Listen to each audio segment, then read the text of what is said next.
Encima de antaño tu recuerdo. En el siguiente video voy a desarrollar un breve recorrido sobre la denominada música costeña del Perú, con principal interés, en principio, sobre la música criolla, para luego abordar el vals criollo como representante tradicional y popular de la costa peruana. Todo ello ha surgido como parte de la lectura y del interés investigativo del texto Música tradicional y popular en la costa peruana del autor Javier León.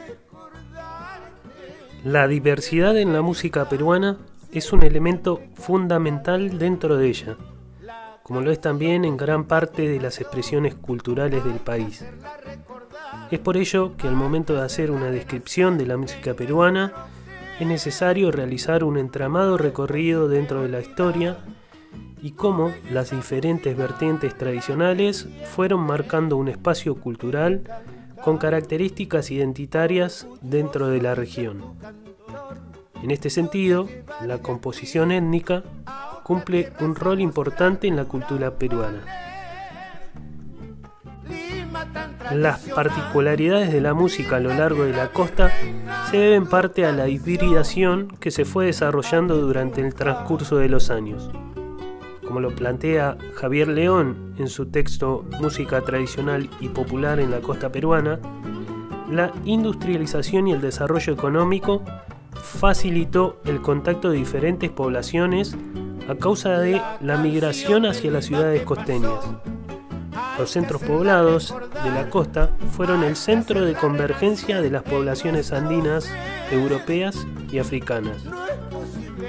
La música, dentro de este contexto, fortalece la hibridación de los motivos indígenas con la música española y con la rítmica africana.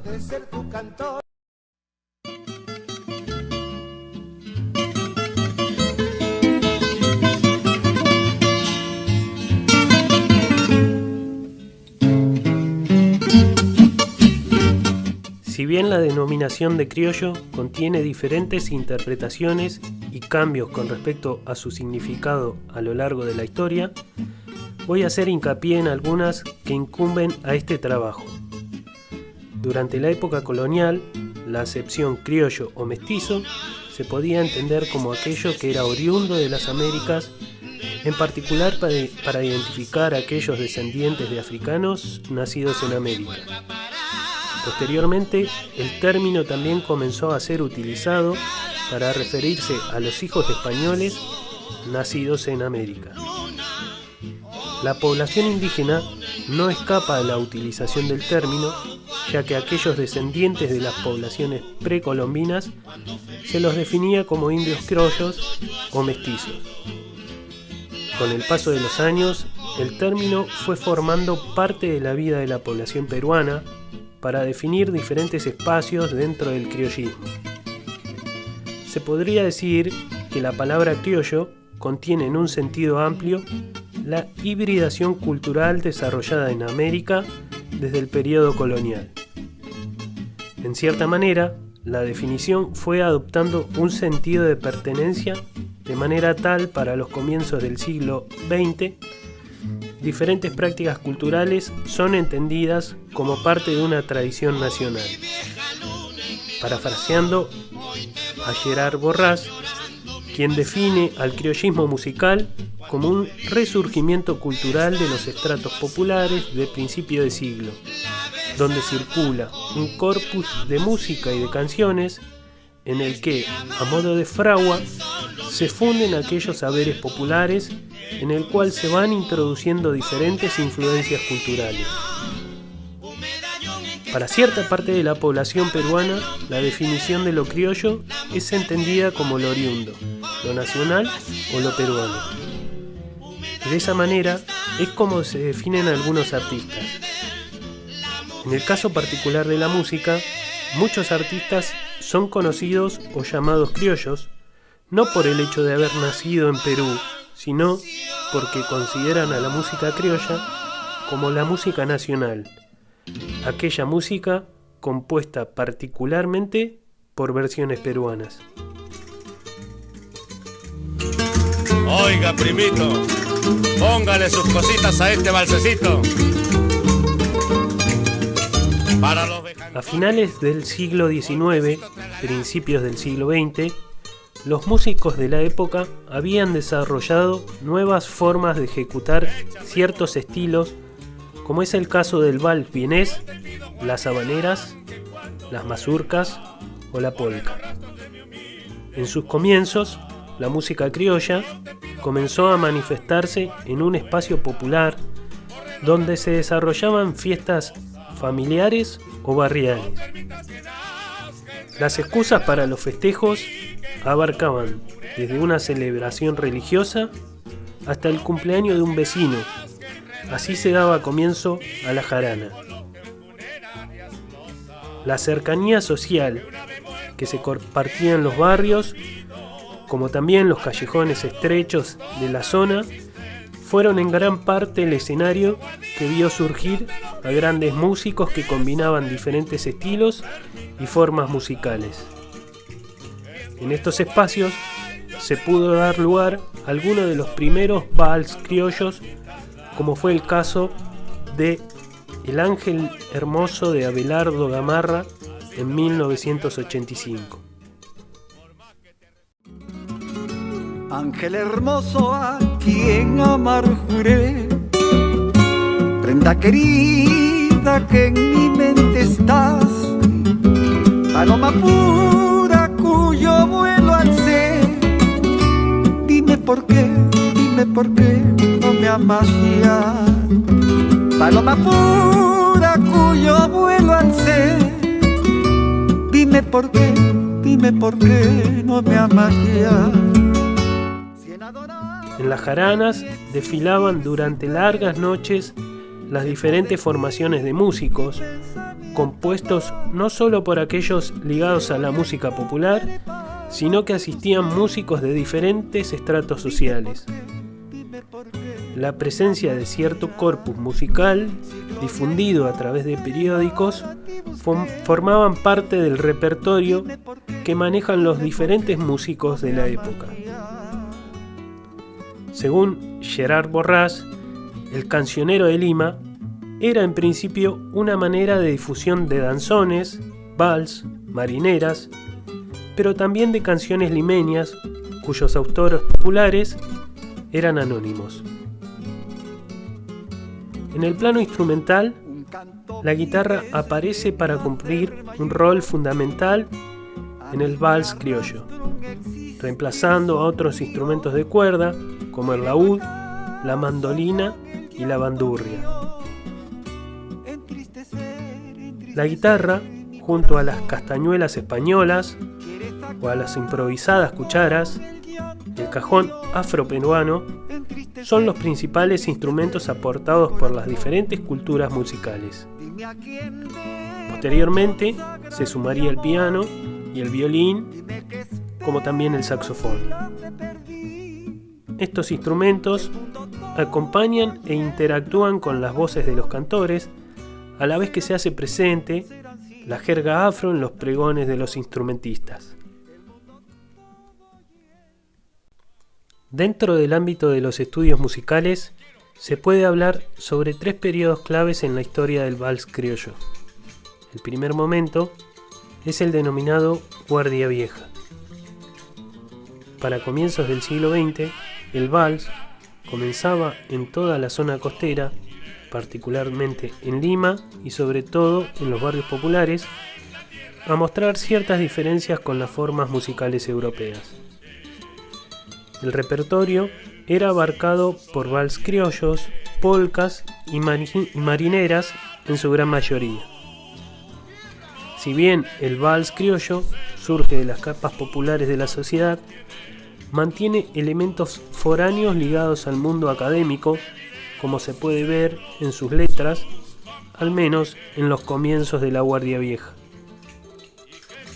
Posteriormente, las principales capitales de la región, como es el caso de Lima, recibe de la mano de la modernización la llegada de las vitrolas y el cine sonoro, los cuales introducen en la vida costeña nuevas expresiones musicales. Como señala Fred Rohner, desde el punto de vista musical, la sociedad limeña entraba con el vals a una nueva etapa, siendo este un símbolo de la modernidad y de la entrada de los códigos europeos de la civilización. El vals criollo de la Guardia Vieja se posiciona en un nuevo lugar que lo expone a una mayor audiencia a nivel nacional, otorgándole nuevos matices musicales, pero también una amplia llegada que le permite una permanencia más estable y por consiguiente la consagración de algunos valses. Otros estilos foráneos ingresan en la cultura de la región, como el tango, el one step, el cuplé y el foxtrot, que de alguna manera opacan el surgimiento de las creaciones locales, como es el caso del vals criollo. De esta manera, el vals criollo es expuesto a nuevos públicos y a mayores conocimientos musicales.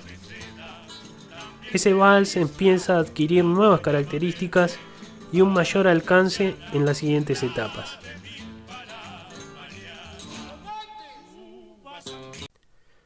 Otro periodo clave dentro de la historia del vals criollo se presenta junto con la aparición de Felipe Pinglo Alza.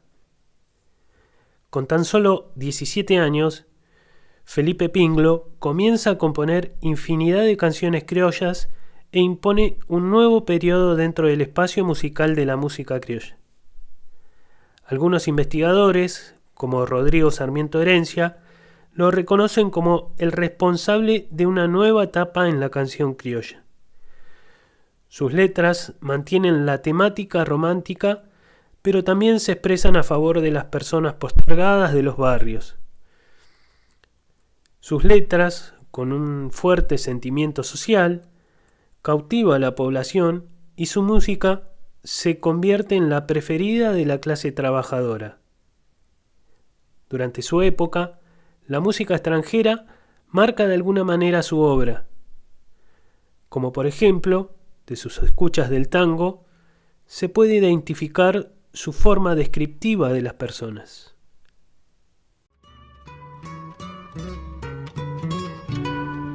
La noche cubre ya con su negro crespón de la ciudad las calles que cruza la gente con pausada acción. La luz artificial con débil proyección propicia la penumbra que esconde en su sombra venganza y traición.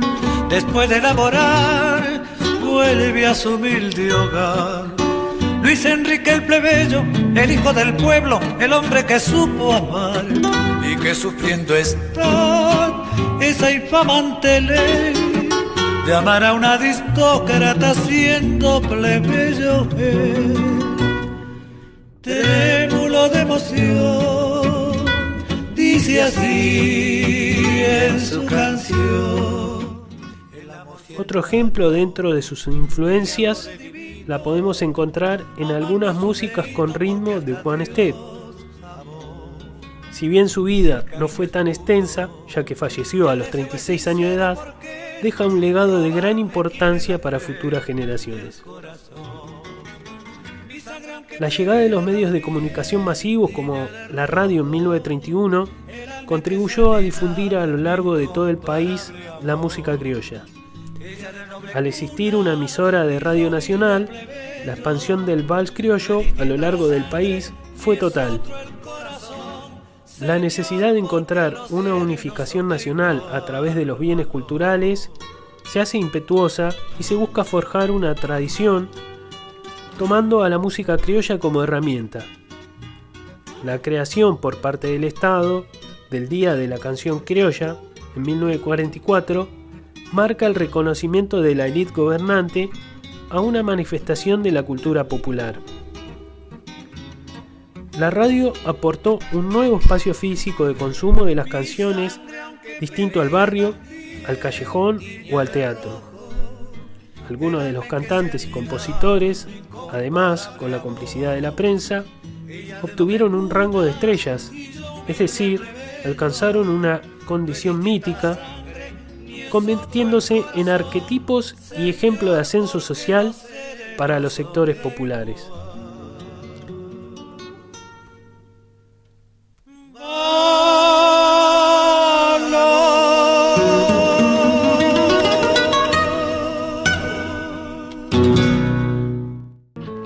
Otro periodo de gran importancia para el vals criollo se da con la aparición en la producción musical de María Isabel Granda y Larco, más conocida como Chabuca Granda. Déjame que te cuente el limeño, déjame que te diga la gloria del ensueño que evoca la memoria del viejo puente del río La Alameda. Déjame que te cuente el limeño. Ahora que con la aparición de Chabuca Granda, el vals criollo rompe nuevamente con cierta estética de clase. Se rompen las barreras sociales que de alguna manera mantienen a un sector ligado a expresiones culturales extranjeras como el tango y el mambo. Chabuca acerca a las clases aristocráticas de la época las formas musicales más populares como un estandarte nacional.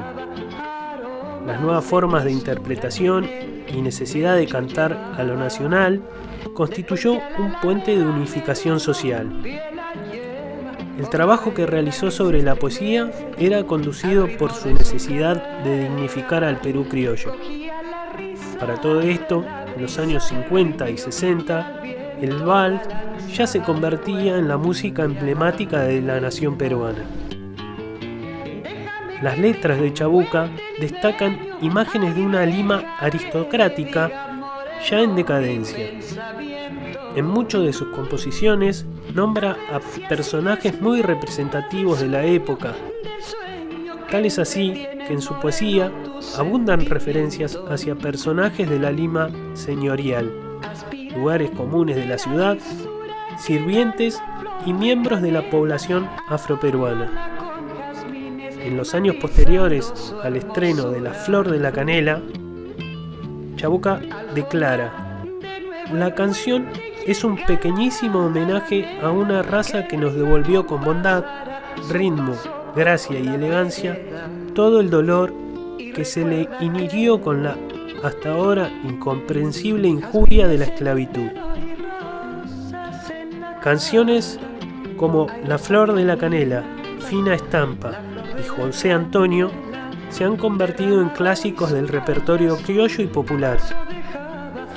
Como compositora desarrolló una perspectiva sobre el espacio limeño, tal cual era la manera en que ella decidía artística y poéticamente describir la realidad. Durante los años 60, su mirada se volcó hacia la vida política del país, sin abandonar su estilo. Marcó sus posturas ideológicas desde un lugar como artista. En sus últimos años, Chabuca Granda interpretó un repertorio ligado al renacimiento de la música negra afroperuana que, a pesar de haber estado presente a nivel popular, había sido denostado por razones sociales y raciales. Las exploraciones con los guitarristas renombrados de la época, como Porfirio Vázquez y Oscar Avilés, la llevaron a desarrollar nuevas formas marcadas por la ya presente hibridación cultural de la región. Según César Santa Cruz, empiezan a intercalar en el vals criollo ciertas sonoridades de otros géneros autóctonos, como por ejemplo sobre la marinera limeña. Tal es el caso de aquella composición de título José Antonio, la cual cuenta con una forma A-B-C-D, algo inusual para la música criolla precedente, en donde la cuarta parte podía ser interpretada en forma de marinera, lo que brindó a esta canción de un carácter distintivo. Chabuca Granda manejó con maestría el abanico de ritmos que enriquecieron la música popular peruana, y su poesía tomó el sesgo de la acuarela, el trazo sugerente de colores y sensaciones. Aunque en un principio estas exploraciones de mano de guitarristas experimentados no eran más que breves citas a otros géneros dentro del acompañamiento del vals, otros músicos no tan experimentados empezaron a dar pie a variantes no tan depuradas del género como el vals sambo o el vals chicha, variantes que posteriormente no resultaron tan conocidas, apreciadas y perpetuadas.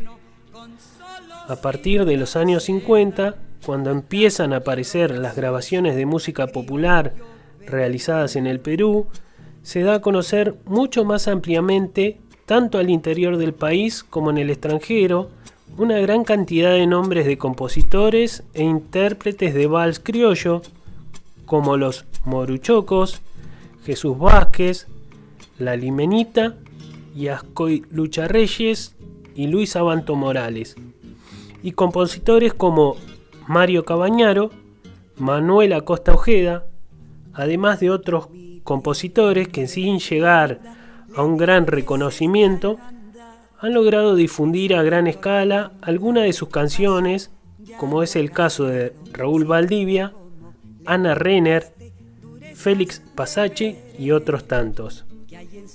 Además de lo anterior, ya desde entonces se empiezan a vincular en las grabaciones otros instrumentos aparte de las cuerdas pulsadas, como el saxofón, el bajo eléctrico y especialmente el piano, que como ya se dijo, estuvo presente en las primeras épocas del vals en el Perú y que además fue un instrumento de gran importancia en la música popular local desde comienzos de siglo, en manos de intérpretes y compositores como Filomeno Ormeño y Lucho de la Cuba. Ya en los años 70 e incluso un poco antes, se empiezan a dar experimentaciones ahora en el plano armónico del género, desde la guitarra, conduciendo a generar otras tendencias en su acompañamiento, desde guitarristas como Carlos Aire y Félix Casaverde, a partir de la tradición ya establecida. Estas tendencias y los distintos aportes que cada guitarrista ha hecho a la sonoridad del vals. Hoy en día el género continúa teniendo amplia audiencia y aceptación en diversos espacios, en la radio a través de programas que emiten música local, en la televisión a través de grabaciones antiguas, modernas y contemporáneas, y en espacios tan variados como peñas, celebraciones familiares, eventos masivos, reuniones particulares de músicos profesionales y aficionados a la música criolla. Además de estas, había otras danzas que también eran de la apetencia del público limeño, tales como la galopa, la cuadrilla y la polca, entre otras. Con respecto a la musicalidad del vals peruano, se puede decir que rítmicamente se desarrolla en un compás de 3/4. En algunos casos se establece un compás en 6 octavos. También se hace presente la polirritmia entre ambos compases. César Santa Cruz se refiere a las funciones determinadas que cumplían los instrumentos en el formato básico del vals. 2 guitarras que acompañan. Una de las guitarras asume el rol de primera guitarra y se encarga de la introducción del tema, las armonías que acompañan y apoyan a la melodía principal del cantante y el puente musical. Mientras que la segunda guitarra sería el soporte rítmico de la primera guitarra, acentuando el compás ternario. En el primer tiempo se toca el bordón, cuerdas más graves de la guitarra, y en el segundo y tercer tiempo se tocan las cuerdas agudas. Para la ejecución en guitarra, el acompañamiento debe tener una particularidad que se basa en cierto carácter percusivo al momento de digitar los acordes. El acompañamiento básico adecuado para el vals criollo es denominado popularmente tundete. El origen de este término no es claro, aunque algunos guitarristas lo mencionan como una analogía de la rítmica del acompañamiento y su timbre particular, tum, te, te. La adición de este instrumento al vals criollo significó además una variante en el esquema rítmico característico de los valses de la Guardia Vieja, enfatizando más el carácter binario de 6 octavos propio de la música afroperuana. Otra sonoridad que se incorporó fue la del piano, en las cuales se realizaban arreglos para dúos o interpretaciones a 4 manos. En la parte vocal, en general, se utilizan voces agudas. Si bien durante el periodo de la Guardia Vieja muchas canciones se realizaban a dúo, se cree que sería una elección a causa de la falta de amplificación de la época. Por este motivo, la elección de voces agudas sería también la elección más apropiada para poder tener mayor proyección o poder combinar con una segunda voz.